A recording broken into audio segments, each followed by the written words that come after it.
दोस्तों, आपको लगता है कि आपका पैसा बैंक में सबसे सुरक्षित जगह पर रखा है, लेकिन सच्चाई ये है कि बैंक आपके पैसों से खेल रहा है और आप सोच भी नहीं सकते कि वो आपके पैसे से कितना बड़ा मुनाफा कमा रहा है। सोचिए, आपने मेहनत से कमाए लाखों रुपए बैंक में रखे और बैंक उसी पैसे से करोड़ों का धंधा कर रहा है, लेकिन आपको सिर्फ 3 से 4% ब्याज दे रहा है। चलिए, आज मैं आपको बैंकिंग के ऐसे राज खोलकर बताऊंगा जो शायद ही आपने कभी सुने हो। जब आप बैंक में पैसा जमा करते हैं, आप क्या सोचते हैं कि आपका पैसा बैंक के लॉकर में पड़ा है, कोई ताला लगा है और वो बिल्कुल अनटच्ड है। नहीं, असलियत यह है कि बैंक आपके पैसे को उसी दिन से काम पर लगा देता है। बैंकिंग की दुनिया का पहला बड़ा राज है फ्रैक्शनल रिजर्व सिस्टम। इसका मतलब है कि बैंक आपके पैसे का सिर्फ एक छोटा सा हिस्सा अपने पास रखता है और बाकी पैसा लोन के रूप में किसी और को दे देता है। सोचिए, आपने बैंक में 1 लाख रुपए रखे, बैंक उसमें से सिर्फ 5 से 10 हज़ार रिजर्व में रखता है और बाकी 90 से 95 हज़ार किसी और को उधार दे देता है। यानी आपका पैसा अब भी बैंक में है और उसी वक्त वो किसी और के हाथ में भी है। यही सिस्टम बार बार रिपीट होता है और इसी से पैसे की मल्टीप्लिकेशन होती है। यही कारण है कि बैंक हमेशा मुनाफे में रहते हैं और आम आदमी हमेशा कंफ्यूज रहता है कि बैंक इतने अमीर कैसे है। अब दूसरा राज, ब्याज का खेल यानी इंटरेस्ट गेम।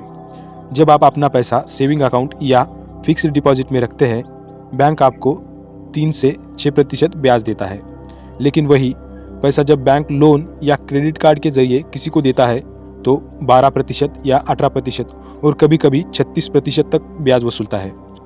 यानी आपने अपने पैसे से बैंक को फ्यूल दिया, लेकिन मुनाफा लगभग पूरा बैंक ले गया। यह ऐसा है जैसे आप खेत में बीज बोए और मेहनत करें, लेकिन फसल काटकर कोई और ले जाए। अब तीसरा बड़ा राज है क्रेडिट कार्ड। आपको लगता है कि क्रेडिट कार्ड बैंक आपको कन्वीनियंस देने के लिए देते हैं, लेकिन असली सच्चाई यह है कि क्रेडिट कार्ड बैंक के लिए सबसे बड़ा सोने का अंडा देने वाली मुर्गी है। हर स्वाइप पर बैंक मर्चेंट से फी कमाता है और अगर आपने समय पर पेमेंट नहीं किया तो 36 से 40% तक इंटरेस्ट वसूलता है। सोचिए, आपने बैंक में पैसा रखा और उसी बैंक से आप ही पैसा उधार लेकर 30% ब्याज चुका रहे हैं। यही रीज़न है कि बैंक सबसे ज़्यादा क्रेडिट और पर्सनल लोन को पुश करते हैं। अब आते हैं चौथे राज पर, हिडन चार्जेस और फीस का खेल।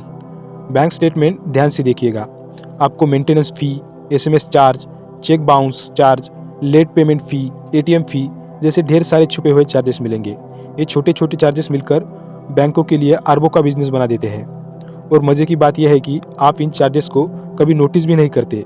बैंक आपको चुपचाप बार बार काटते रहते हैं और आप ये सोचकर इग्नोर कर देते हैं कि अरे छोटा अमाउंट है, लेकिन यही छोटा अमाउंट करोड़ों लोगों से मिलकर बैंकों का एम्पायर खड़ा करता है। पांचवा राज है इन्फ्लेशन का खेल।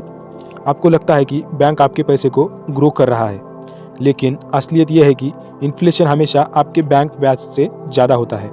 मान लीजिए बैंक आपको 5% का ब्याज देता है और इन्फ्लेशन 7% है, तो असल में आपका पैसा हर साल 2% वैल्यू खो रहा है।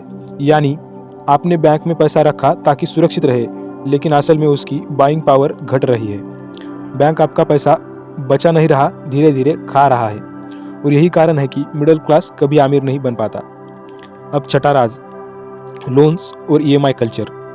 बैंक आपको कन्विंस करती है कि EMI एक आसान तरीका है आपकी ज़िंदगी आसान बनाने का।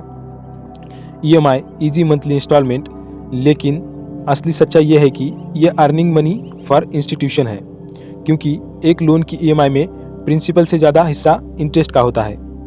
मकान, कार या पर्सनल लोन, आपको लगता है आप अपनी लग्जरी खरीद रहे हैं, लेकिन असल में आप बैंक के लिए लाइफ लॉन्ग स्लेवरी कर रहे हैं। जब तक आप लोन चुका रहे हैं, आप बैंक के लिए काम कर रहे हैं, चाहे आप अपनी सैलरी किसी भी कंपनी से ले रहे हो। सातवां राज है इन्वेस्टमेंट्स और इंश्योरेंस। बैंक आपको इंश्योरेंस पॉलिसीज और इन्वेस्टमेंट प्लान्स बेचते हैं, क्योंकि इन पर उनका कमीशन बहुत बड़ा होता है। आपको लगता है बैंक आपके फ़ायदे के लिए प्रोडक्ट दे रहा है, लेकिन असल में वो अपनी बैलेंस शीट मजबूत कर रहा है। बैंक कभी आपको म्यूचुअल फंड, SIP या स्टॉक मार्केट के बारे में एक्टिवली नहीं बताएंगे, क्योंकि उनमें बैंक को कम कमीशन मिलता है। वो हमेशा वो प्रोडक्ट पुश करेंगे जिसमें उनका फ़ायदा सबसे ज़्यादा हो। आठवां राज है कॉरपोरेट लोन्स और बड़े बड़े स्कैम। आपने सुना होगा कि बड़े बड़े इंडस्ट्रियलिस्ट हजारों करोड़ों का लोन लेकर भाग जाते हैं। ये पैसा आखिरकार कहाँ से आता है? आपके और मेरे सेविंग से। बैंक आम आदमी का पैसा इकट्ठा करके बड़े बड़े लोगों को उधार देता है। अगर वो पैसा डूब गया तो उसका नुकसान आम जनता को भुगतान करना पड़ता है, क्योंकि सरकार टैक्स पेयर्स का पैसा लगाकर बैंकों को बचाती है।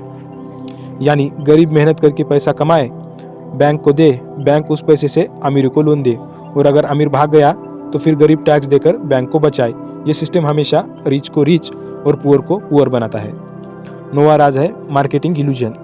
बैंक आपको एड में दिखाते हैं, we care for you, your money is safe, bank is your partner in growth. लेकिन सच्चाई यह है कि बैंक सिर्फ प्रॉफिट के लिए काम करता है।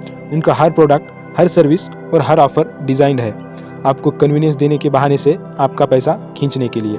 अगर बैंक सच में आपकी फाइनेंशियल ग्रोथ चाहता तो वो आपको फाइनेंशियल लिटरेसी सिखाता, लेकिन वो कभी ऐसा नहीं करेगा, क्योंकि एजुकेटेड कस्टमर उनके प्रॉफिट को चैलेंज कर देगा।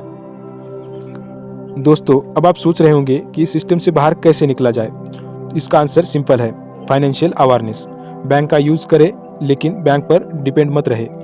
अपने पैसे को सिर्फ सेविंग अकाउंट में सड़ने मत दीजिए, उसे ऐसे एसेट्स में इन्वेस्ट कीजिए जो इन्फ्लेशन से ऊपर ग्रोथ दे, जैसे mutual funds, stocks, real estate या अपने खुद के बिजनेस में। याद रखिए, अगर आप अपने पैसे को काम पर नहीं लगाएंगे तो बैंक हमेशा आपके पैसे से खेलता रहेगा और आप सोचते रहेंगे कि आप सेफ हैं।